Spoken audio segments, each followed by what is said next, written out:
Many gamers are looking forward to the September's release of Starfield on Xbox and Steam and other platforms.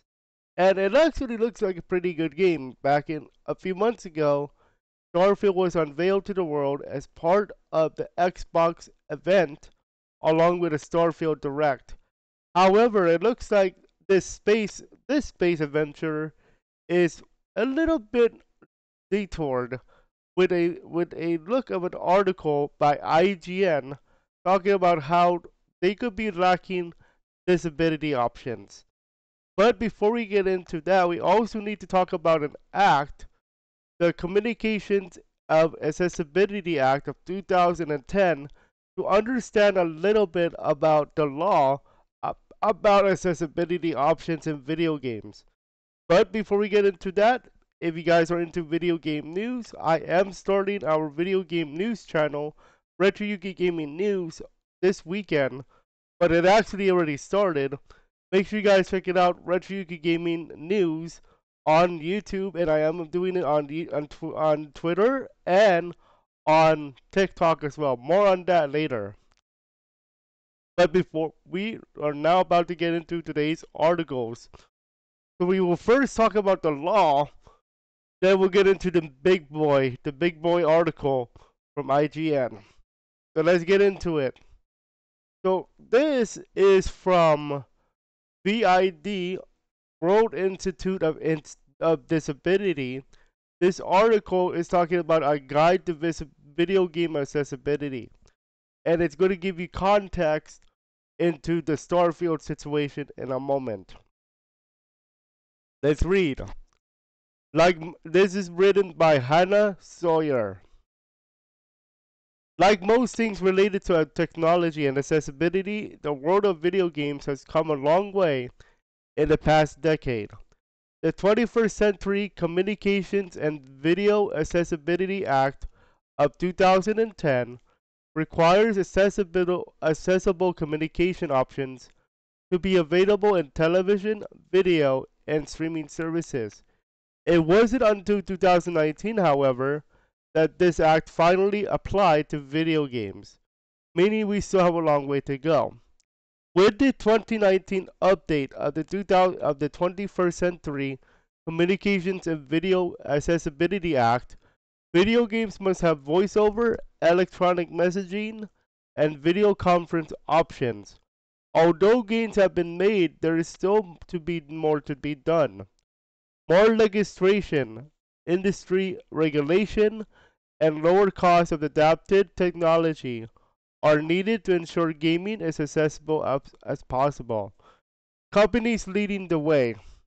And this is going to be an interesting one because of what I'm about to talk about with IGN.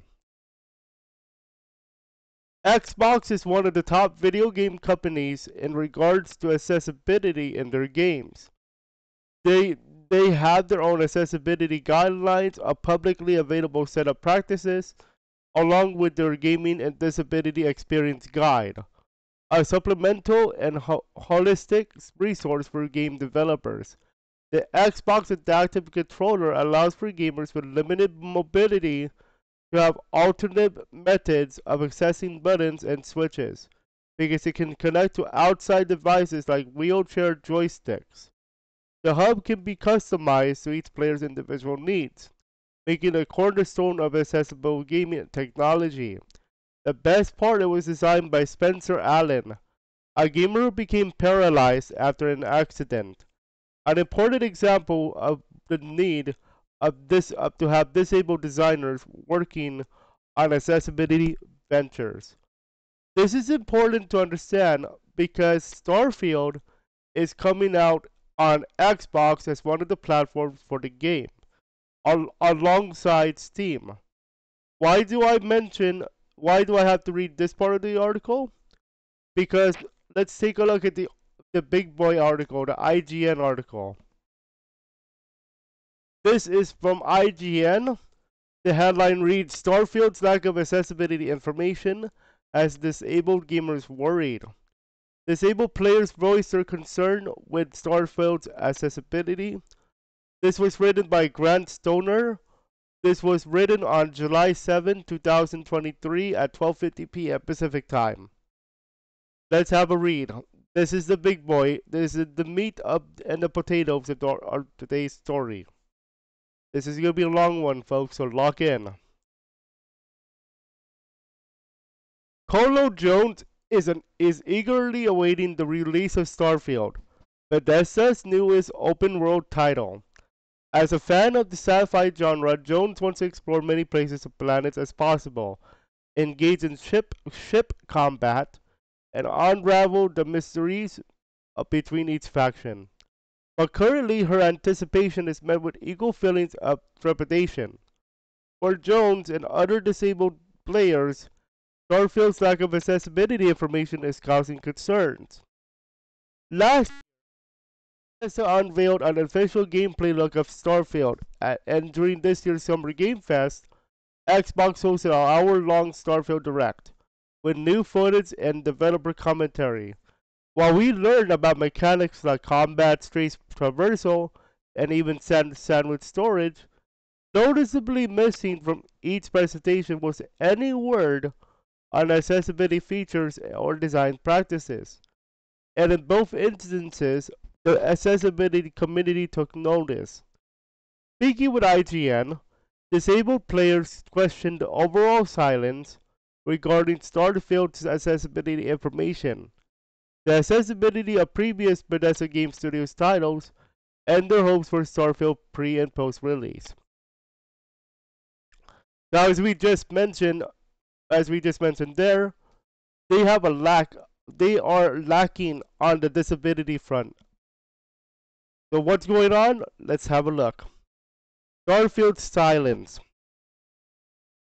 As a disabled content creator and consultant, Jones understands the importance of giving disabled players as much information as possible before a title launches.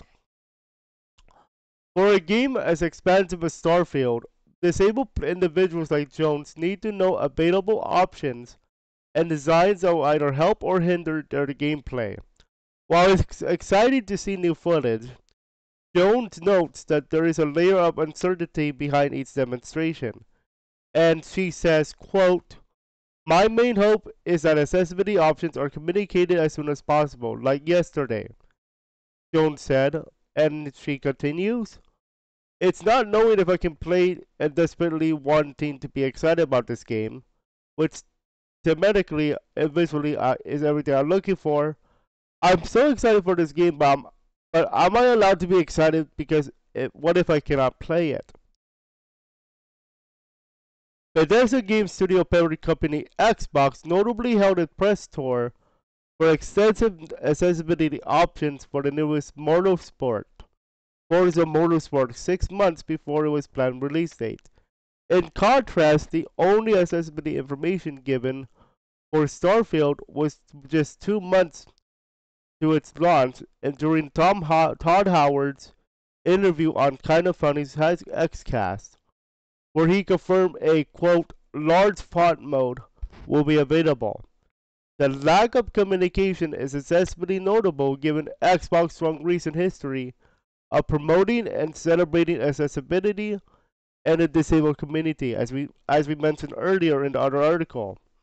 Recently, they shared a post exploring Disability Pride Month, and for the past 2 years in October, they hosted a accessibility showcase with game and studio information.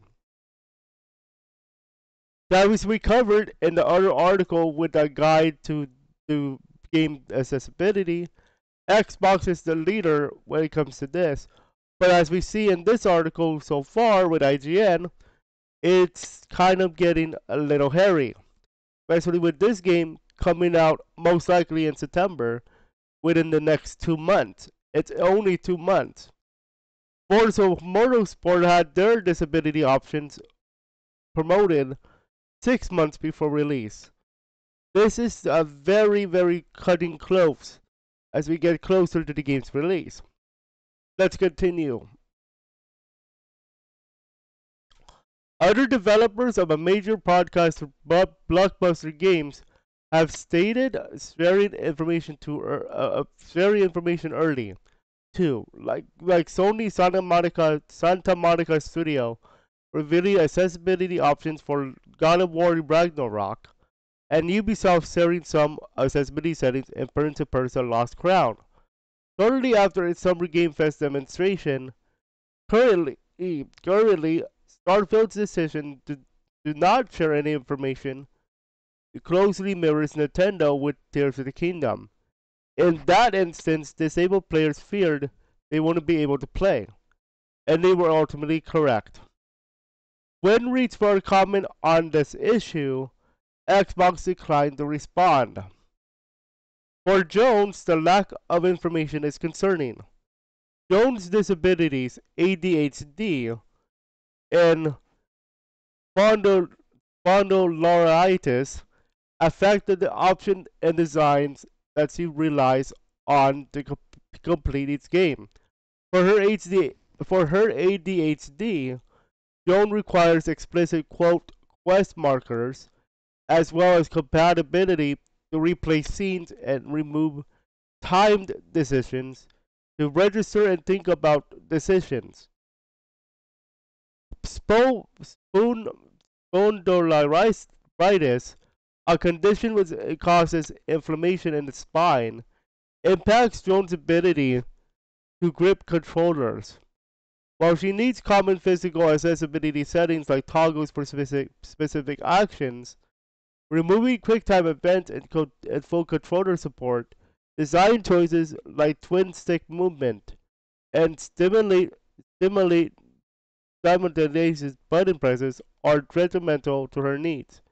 As an avid fan of sci-fi games, she's worried these designs will be integral to Starfield. Quote, and she says, quote, I'm specifically concerned with Starfield about having to press multiple buttons at the same time, Jones said. I find that often happens with features like flying in space games or using a jetpack, where you must use both thumbsticks and multiple shoulder buttons at the same time, which is just so tricky for me to do.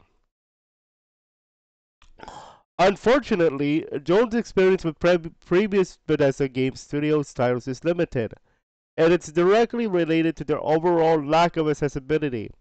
Without an extensive suite of features or inclusive design choices, she's never felt comfortable trying other games, and she isn't alone.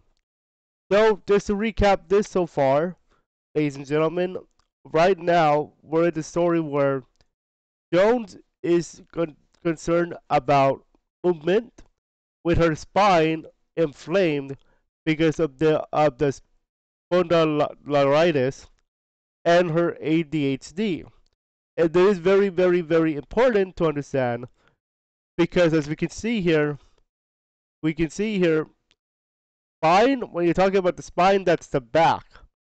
And when we're talking about like quest markers, this is, you have to understand that quest markers are like directions in a video game, like quest markers in a regular game.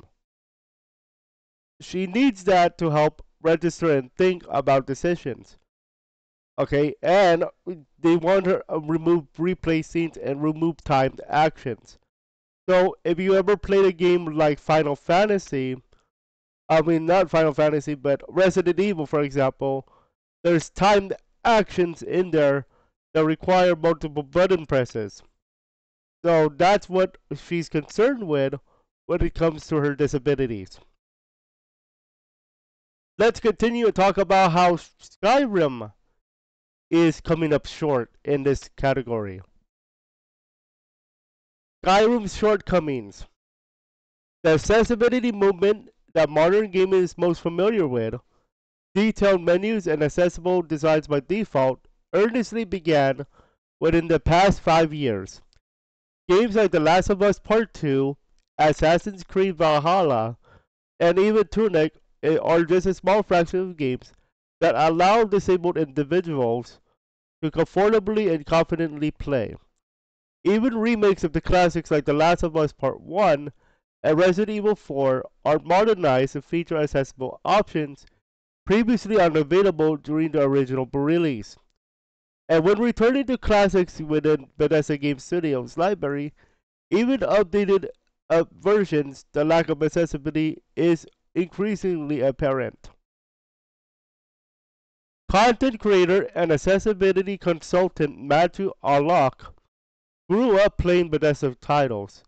At a young age, he would spend hours exploring the worlds of Oblivion, Fallout 3, and Skyrim.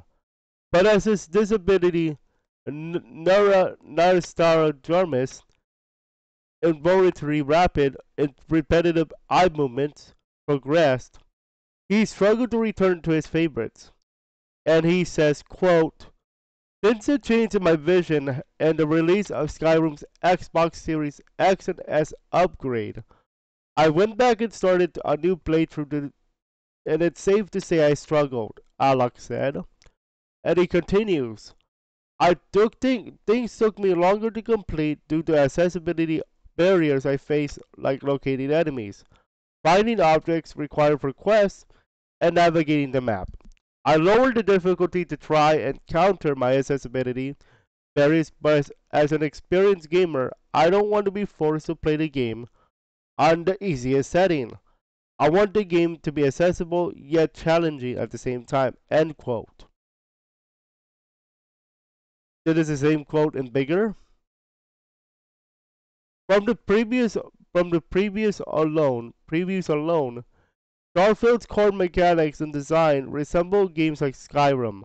Open world games with a Bethesda Game Studios portfolio include deeply expansive worlds with numerous quests and storylines that help to flesh out its title. Conversations between characters, reading scrolls or books, and activating hidden buttons and levers to unveil secret rooms are necessary and often avoidable to complete missions. For blind, low-vision players like Arlock, proper accessibility options are needed to reduce those inaccessible barriers.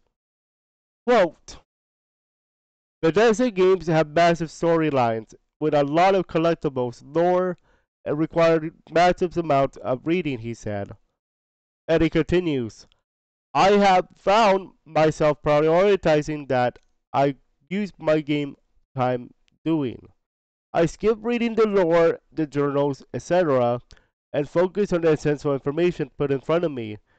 Skyrim presented me with a huge list of problems due to its nature. Dark caves, dungeons, and snowy landscapes caused massive difficulties. I struggled locating enemies due to lack of contrast, and navigating the world was an issue due to the in-menu map design and lack of contrasting waypoints." End quote.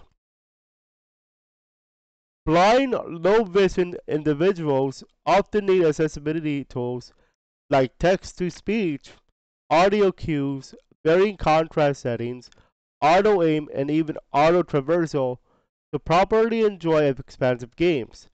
Outlook's accessibility critiques and concerns are not only representative of the blind low-vision community, but they also share similarities with other disabled players. As we could see here with this section, we have an example of a player who needs accessibility options based on low vision. And as we can see here, Bethesda games often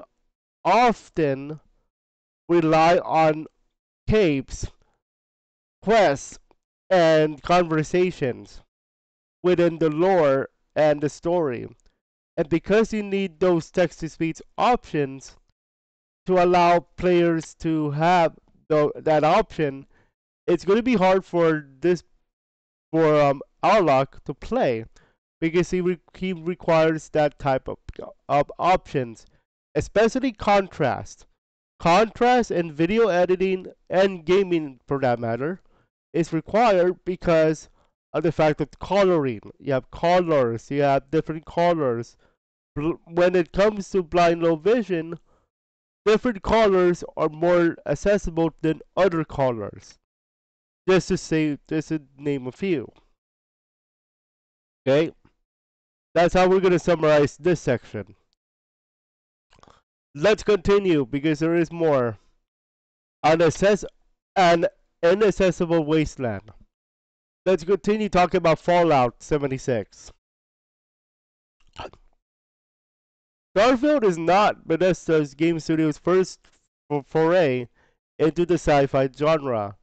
Despite finding success with fantasy titles like Skyrim and Oblivion, the Fallout series is a long-standing fan favorite. And just like Skyrim and Oblivion, Fallout games struggle to adapt to disabled audiences. Accessibility consultant Poppy Field appreciates the communal aspect of Fallout games. From companions traveling across the ruins of Boston in Fallout 4 to groups of players exploring West Virginia in Fallout 76, co-op is an important accessible design for her. And while Starfield has shown partners that accompany your journeys, Field, like Jones and Alloc, requires so much more.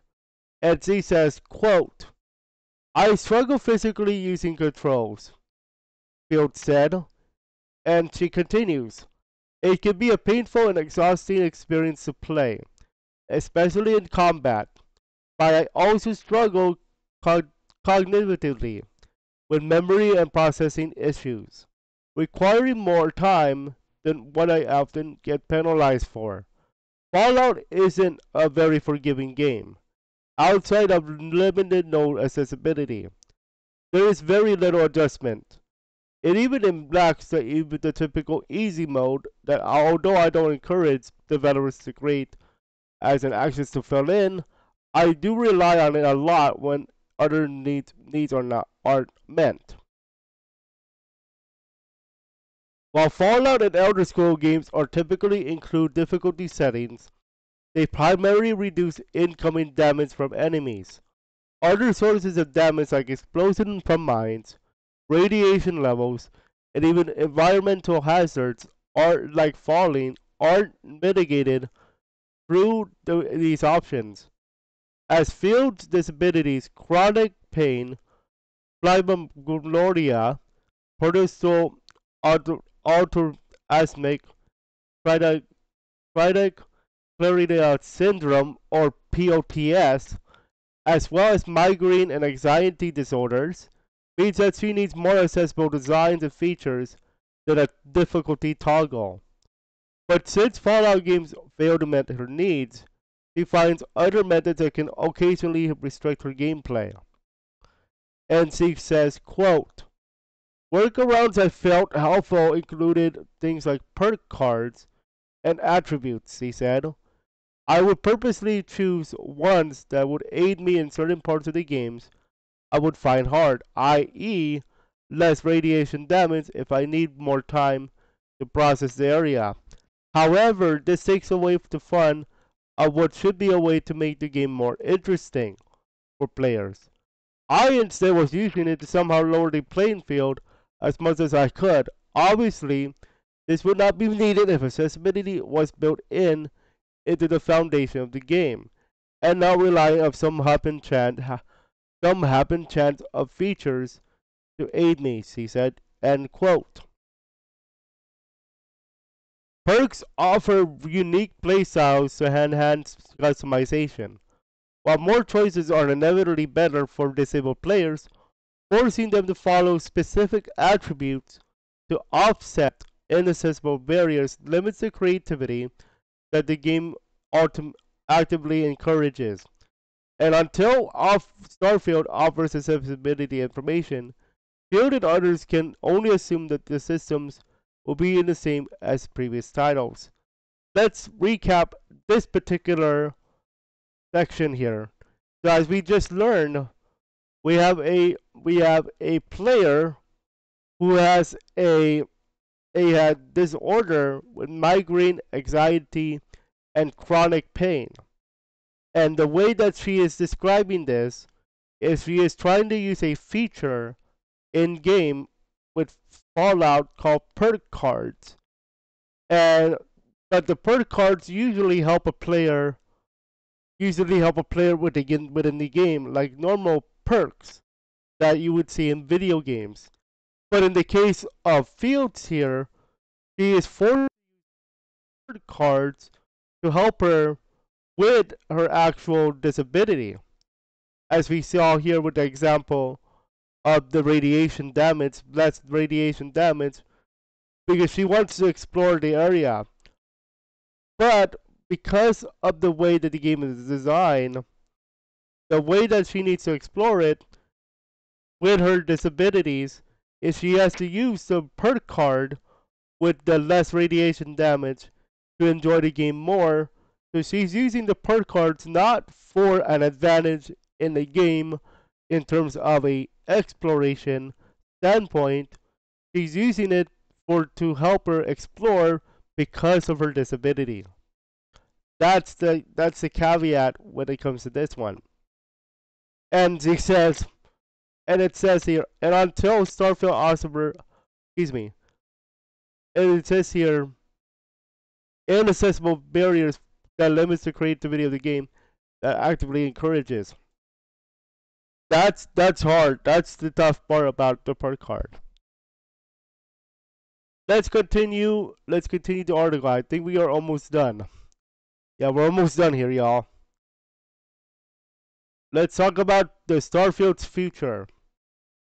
With approximately 2 months left until Starfield's release, disabled players have more questions than answers.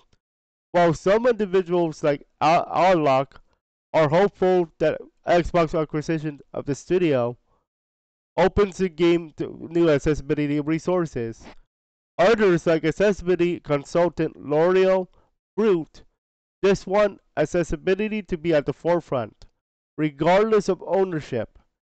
As current and future releases continue to innovate with designs and features, Root wants Starfield to pay the same attention to accessibility as many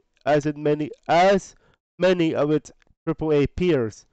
And Root says, quote, "It's the same as my hope for all video game developers, that they focus on building an all-around accessible game, as universally accessible as possible, but with the knowledge that many people have different or even conflicting needs when it comes to accessibility," Root said, and continues, "I really love it when things like difficulty are heavily customizable like I've seen in games. The ability to control that type of customization from day to day means that my games can always stay challenging and rewarding no matter what barriers I'm facing with my disability that day." Accessibility is a journey, not a destination. As long as we're not going backwards, I'm happy, it says. Root's disability, relapsing remitting multiple sclerosis, or RRMS, is progressive, meaning her needs continue to change. Since her disability affects her central nervous system, she's encountered disability difficulties with vision, hearing, mobility, motor function, and some cognitive functions like reading and writing. For her, if games don't feature a vast array of customizable options and accessible designs, then inaccessible barriers they include can make any title unplayable, especially during periods of extensive symptoms. Equally important to Root is the compatibility of studios to share accessibility information. Like Jones, Root wants to know if a game will be accessible before purchase. And the quote here is as follows: "One of my biggest concerns right off the bat is motion sickness," he said. "In the trailers I've seen, I've had to look away many times due to some pretty hefty scenes sake in combat and dizziness during flight combat. A lot of games still don't offer the option to skip or adjust parts of the game that create motion sickness barriers for players. I also worry about accessibility for people who use screen reader, as text narration options are often not available in games. As someone who uses a screen reader due to cognitive dysfunction, this is always a struggle for me, and it's so helpful in text heavy games like this one when they offer text narration. Until explicit accessibility option details are shared, Root and others are taking a gamble with Bethesda Game Studios' newest title. Currently, there is no indication aside from large fonts that this game will be playable for disabled individuals. And if previous games like Skyrim and Fallout are any indication, the accessibility offerings may be slim. When Xbox regularly promotes inclusivity and accessibility, Starfield's lack of accessible marketing appears counterintuitive to previous promises, and I agree by reading this article. But as Field acknowledges, if there is any form of accessibility progress within this game, that's ultimately a victory for disabled players.